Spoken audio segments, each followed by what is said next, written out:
السلام عليكم ورحمة الله تعالى وبركاته. اليوم شرح برنامج ال LTT. الناس اللي تبى مثلا شارية جهاز نت جديد أو شارية شفرة جديدة ومش عارفة كيف تعبي رصيدها أو كيف تعرف الحصة اللي عندها توا كم فيها جيجا وكم الصلاحية الاشتراك، يعني كم استخدم يوم بالضبط. فالامور هذينا كلن الشركه دايره برنامج خاص بالموضوع هذا. تقدر تعبي رصيدك، تقدر تعرف جيجاتك، تقدر تغير الباقه، تقدر تدير اي شيء انت تبيه. طبعا البرنامج نحن شرحنا قبل فيديو عن طريقه تنزيله وفتح البرنامج وكيف انك انت تدخل العقد بتاعك وكلمه السر بتاعك. فحخليه كم رابط باش انتو لازم اللي مش متفرج على الفيديو لازم تتفرج عليه باش يفتح البرنامج باش تنزله انت من متجر بلاي. فنحن نبدو اليوم شرح يعني خطوة ثانية اللي هو لما تفتح البرنامج. أول شيء في ناس تبي تعبي رصيد. طريقة تعبئة رصيد موضوع سهل جدا.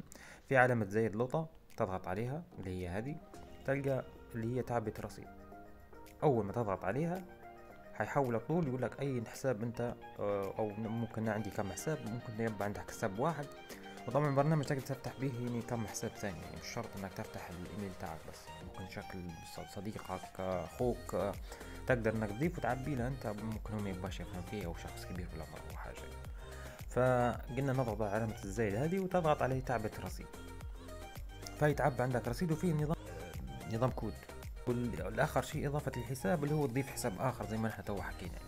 فهذا موضوع تعبئة رصيد. في حالة انك انت عبيت رصيد حيجد مثلا عبيت انت مثلا في حالة 30 كانت 5 كانت 10 حيجد في حسابك، حيجد هنا في اول خيار اللي هو الرصيد، حيجد هنا رصيدك مثلا عبيت 5 حيجد 5 دينار، في حال انك عبيت 20 يجد 20 دينار، حيجد عندك ومش حيتفاعل النت ولا اي حاجة.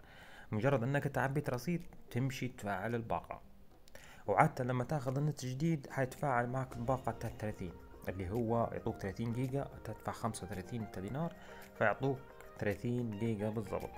فانت تعبي 35 لانه هو احسن اشتراك يعني متوسط، يعني السعر هو يكون 15 اول اشتراك هو اقل اشتراك ويعطوك 10 جيجا وبعدين 35. حنحن نخشوا على المنتجات باش نقدر نشرحوا على موضوع الباقات. تخش على المنتجات وبعدين تختار ال LTT وهنا تلقى الباقات. الباقة الأولى اللي هي 15 10 جيجا وفي 35 اللي هي دائما الشركة تفعل في 35 تلقائي لأي اشتراك ينشر منه جديد يعني. وبعدين 55 70 جيجا و75 و100 جيجا و160 200 جيجا. نحن الكلام هذا ما عندناش بحاجة، نحن ناخذه من 55 وانزل تحت. فطبيعيا معظم الناس تستخدم في 35 لأنه هو سعر معقول متوسط يعني. شهريا تدفع 35 يعطوك 30 جيجا فتجد معاك ان شاء الله يعني الشهر كله. ففي حالة انك انت اول مرة تاخذ النت وكمل عندك رصيد او معطوطة لك الشركة حيبقى فعال طول. هو في حالة انك كمل عندك رصيد تخش كيف ما قلت لك تعبي رصيد من لفظ زي هذه وبعدين تضغط على الحصة.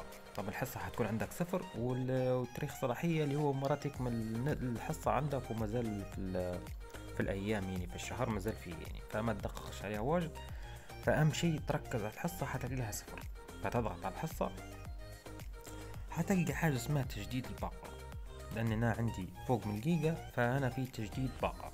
في حالة انك انت عبيت اكثر يعني عبيت تبي باقة 35 تنزل شوية تحت تلقى تغيير الباقة، فانت تختار تضغط على تغيير الباقة هذه حيطلع لك شنو اللي هن تو المنتجات، تختار انت الباقة اللي تبيها وتضغط عليها وتدير موافقة.